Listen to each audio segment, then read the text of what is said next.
Hello and welcome, I'm Raziel, and so there are two main arguments I see which are pro Games Workshop and why they are the best. Now, when popularity is never equated to quality, it's why McDonald's is far more popular than, say, Aqua. Aqua's a mid to high range restaurant chain around me, but that's kind of just what I mean. Like, just because something's popular doesn't mean it's of higher quality. But there are two main arguments which are very pro Games Workshop and very much, the way people say, oh, this is why Games Workshop is better. Now, I'm not going to go debunk both of them, nor am I going to say Games Workshop's bad. This is not an anti-Games Workshop. This is a clarification video. A video to show that some arguments kind of never really stand up to scrutiny.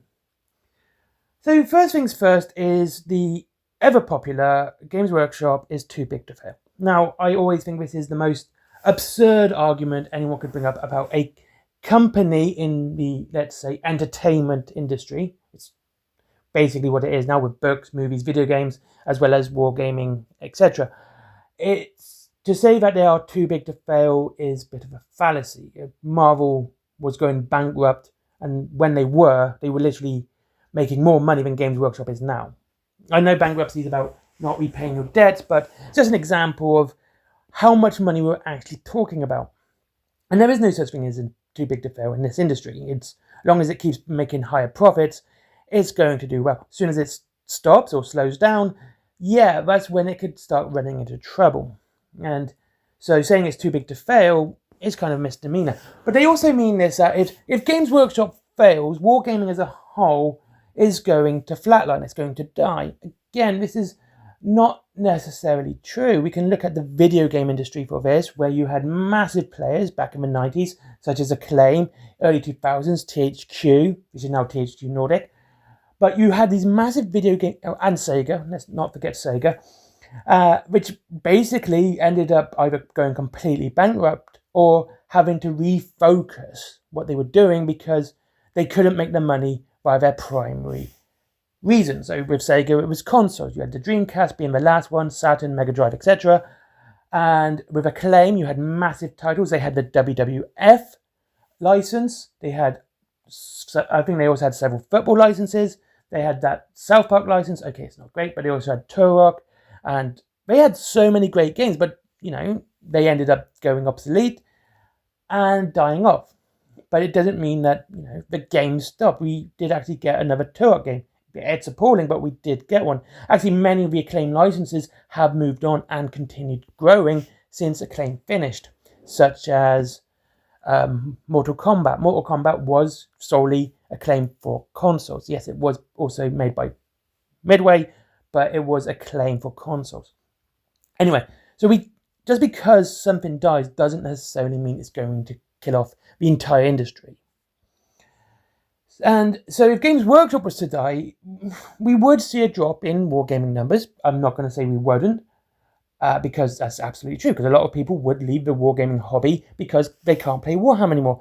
But however, we probably see a massive boost in other companies such as Mantic, Warcradle, and Parabellum Games, just to mention a few. And the reason being is that because they can't play Warhammer anymore, they will move to something that is very much like it. Mantic would probably take up a lot of the fantasy.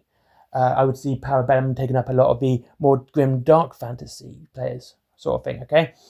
And, of course, Warcradle would be the smaller ones, such as the epic players, and Warlord would be more like the Imperial Guard players. So they would move elsewhere where they would find something akin to what they were conveniently playing.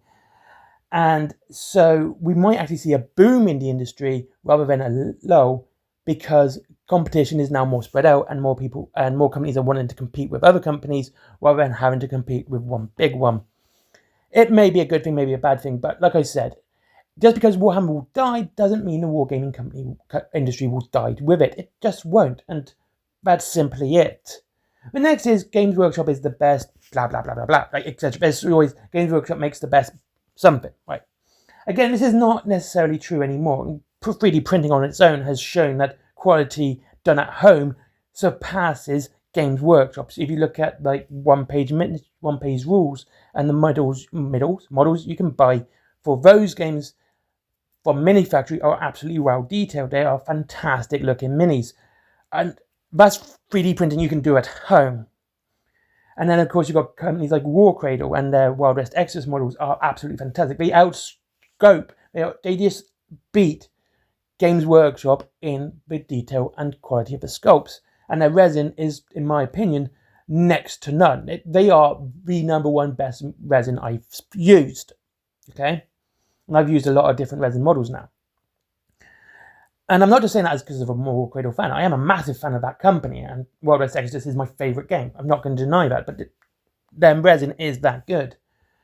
And that's for sculpts, so even the sculpts aren't the best for Games Workshop. And okay, Games Workshop has the best plastic. Now, this isn't true now. Mantic have just announced, well, they announced last year they were going to upgrade their plastic, and they have. And honestly, it's the same plastic as Games Workshop, if not slightly better. This is, of course, not talking about the sculpts. This is talking about the physical plastic itself.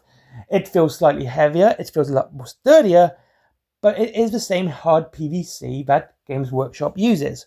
I wonder whether or not it's bulkier because they don't put so many bits on it, and the bits aren't so hollow as in with Games Workshop. But, they're more solid. That could be one of the reasons. But it is the same plastic. It's the same hard PVC Games Workshop uses. And then you got, they make the best lore. Now, I've never actually agreed with this point. They don't make the best lore. And this isn't just for Warhammer and 40k and Horus Heresy. I do like reading a lot about my favourite video games. I like reading Halo lore. I like reading Mass Effect lore. I like reading World of Warcraft lore. I do like deep diving into lore of games I like. I think I'm one of a few people that still has the Resistance graphic novel, from the PlayStation 3 game. Yeah, by the way, first issue is written by Dan Abnett as well. But that's kind of a thing. It doesn't have the best lore, and even in the wargaming sphere, it doesn't have the best setting. It sounds weird, and I think this is more because of the age and what it's inspired, rather than it actually being a bad thing.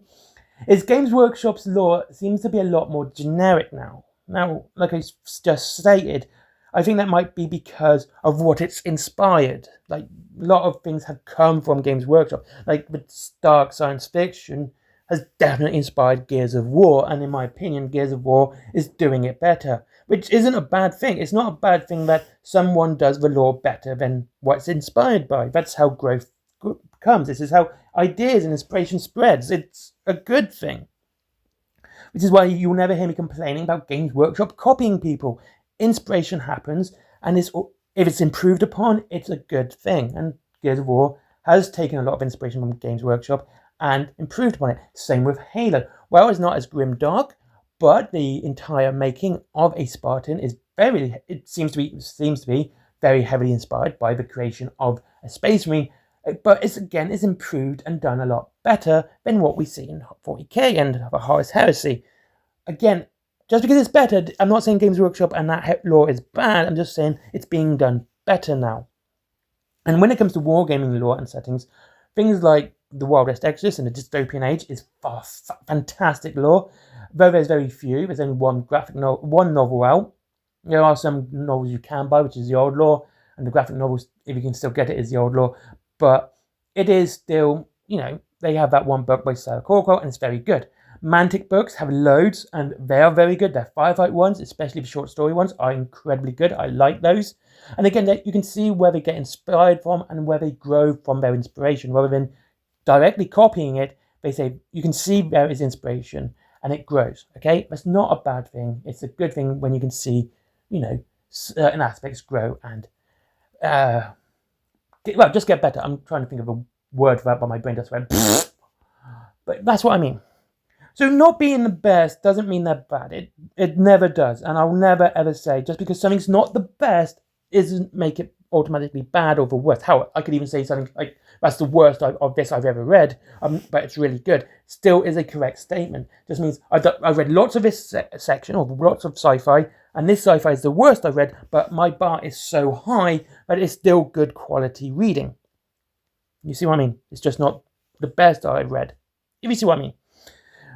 And so, just because Games Workshop aren't too big to fail doesn't mean that you should automatically go against them, okay? You should play the games you enjoy. And I've always said this. There's loads of war games out there, and there's loads and loads to do. And loads of science fiction and novels and other lore and models to build and make. And I think just being sort of stuck on the Games Workshop bandwagon and just stick into that and saying, hey, this is what we should do, kind of stifles the market. It stifles it that, it can't really grow. Even if Games Workshop, I would say, if Games Workshop stopped making war games, we might actually see a better wargaming marketplace, a better community, where it can grow even more without having that one monopoly. Well, that one company monopolizing on the whole thing and everyone going there first.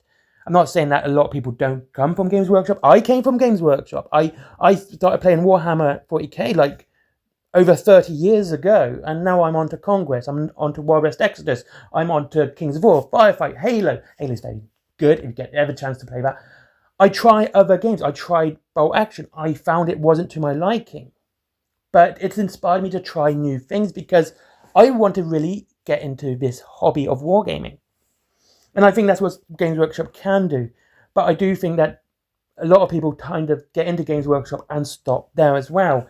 And they find these two excuses the reason to stay there. Games Workshop's too big to fail, so I'm not going anywhere else. So because I'll have to find new rules, I'll have to find new players, I'll have to blah, blah, blah. Yes, you will, all right? That's not up for discussion here. But you're just going to stifle your own enjoyment of a hobby if you're sticking to one company. Try different things. And as for always making the best, again, you are automatically undermining better models, better games, better lore, and you're not even giving it a go to do this. And when a company like Mantic does grow and does get better plastic and actually improves upon their sculpts, people just go, well, it's not as good as Games Workshop. Okay, let's say it's not as good as Games Workshop. But it's not going to stop it being a fun game. It's still going to be thoroughly enjoyable. The lore is still thoroughly enjoyable. And that's it. Anyway, thank you very much for watching. I hope you enjoyed this video. I tried to make them short and to the point, and so I did in this one. I hope you just try something out. If you want to, go to Whaling Games down below. You get up to 20% off and free delivery after £20. And yes, I do get some money back from your thing, so you will be supporting my channel as well. There's also my Forbidden Planet comics, DVDs, mangas, etc. There's my merchandise as well. Comics, if you want to see Little Red Riding Hood, go absolutely ham on some Lovecraftian cyborg werewolves. Yes, that is something I've made up. And it is something that's in the comic. It's so cool, even if I see it myself. There's also Skyforge, good friend of mine. Let's get him up that Google algorithm. Yes, no, I do not get paid by him. And finally, Patreon, because business. Thank you very much for watching once again, and have a very, very lovely day. Thank you.